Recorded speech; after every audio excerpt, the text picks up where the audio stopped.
Hello students, उम्मीद है आप सब लोग खैरियत से होंगे। Today we will discuss about law of conservation of angular momentum. Conservation means महफूज रहना, कंजर्व रहना, कांस्टेंट रहना, तब्दील ना होना।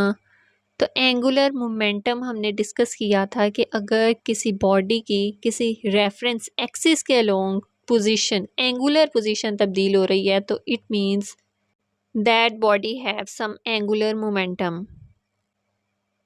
तो law of conservation of angular momentum की सिंपल डेफिनेशन हम यूँ कर सकते हैं, जब किसी बॉडी पर एक्सटर्नल टॉर्क एक्ट नहीं कर रहा तो उस बॉडी का एंगुलर मोमेंटम कंजर्व रहेगा, टोटल एंगुलर मोमेंटम सेम रहेगा, तब्दील नहीं होगा।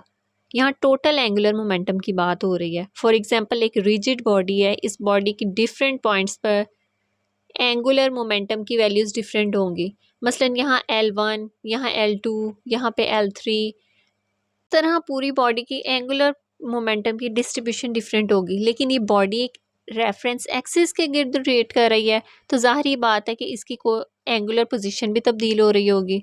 तो एंगुलर पोजीशन की चेंजिंग की वजह से एंगुलर मोमेंटम क्रिएट होगा और उस रेफरेंस एक्सिस के गिर्द रोटेशन के बाद टोटल एंगुलर मोमेंटम सेम रहेगा, कंजर्व रहेगा, तब्दील नहीं होगा। ये होता है law of conservation of angular momentum.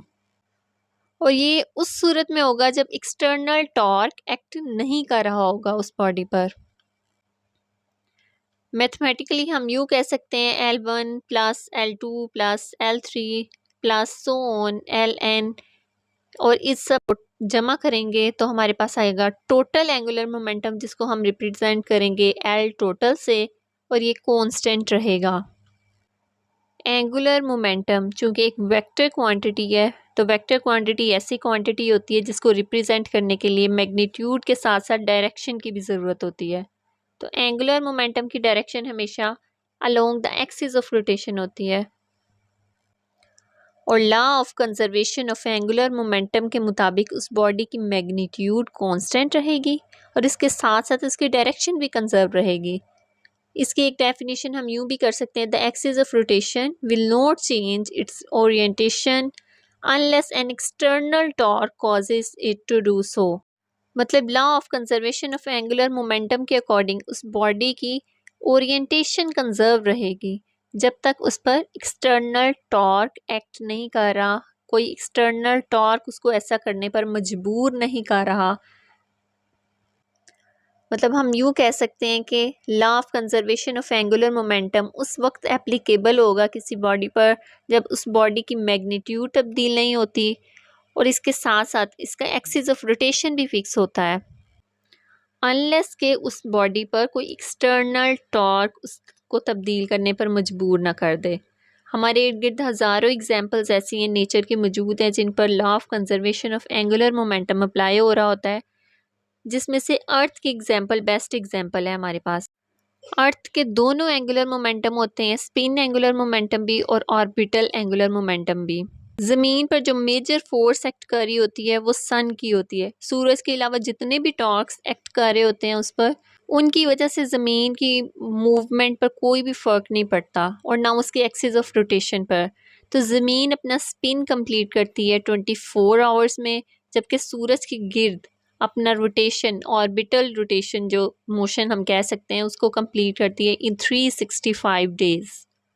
इसी तरह अगर हम डाइवर्स की एग्जांपल लें तो वो गोता लगाने से पहले अपने टांगों और बाजुओं को इस तरह बेंड कर लेते हैं। पिक्चर में आप देखें, इस तरह बेंड कर लेते हैं इन अ टक पोजीशन। इससे क्या होता है, इससे ये होगा कि उनके आर की वैल्यू कम हो जाएगी।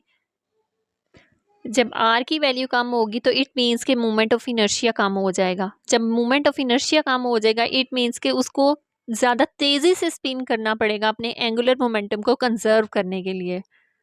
जैसे पिक्चर में उसने अभी डाइविंग बोर्ड को सिर्फ पुश किया है, नीचे की तरफ फोर्स लगाई है और ऊपर की तरफ जंप किया है, उसके बाजू खुले हुए हैं, तब हम इसका एंगुलर मोमेंटम कह लेते हैं L1।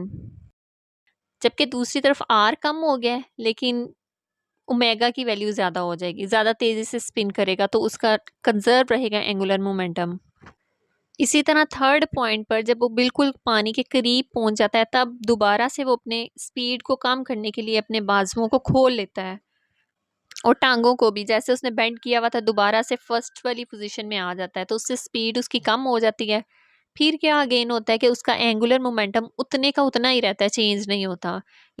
जितना फर्स्ट पॉइंट पर एंगुलर मोमेंटम था L1 उतना ही सेकंड पॉइंट पर रहेगा, L2 उतना ही थर्ड पॉइंट पर रहेगा, लेकिन हम उसको L3 कह लेते हैं। तो हम कह सकते हैं L1 is equal to L2 is equal to L3। तीनों बराबर होंगे, इनकी वैल्यू इक्वल होगी, कांस्टेंट होगी, चेंज नहीं होगी। ये है law of conservation of angular momentum. उम्मीद है आज के लेक्चर की अच्छे से समझ आ गई होगी, लेकिन अगर फिर भी आपको कोई कन्फ्यूजन है आप कमेंट सेक्शन में पूछ सकते हैं। मिलते हैं नेक्स्ट लेक्चर के साथ। अल्लाह हाफिज़।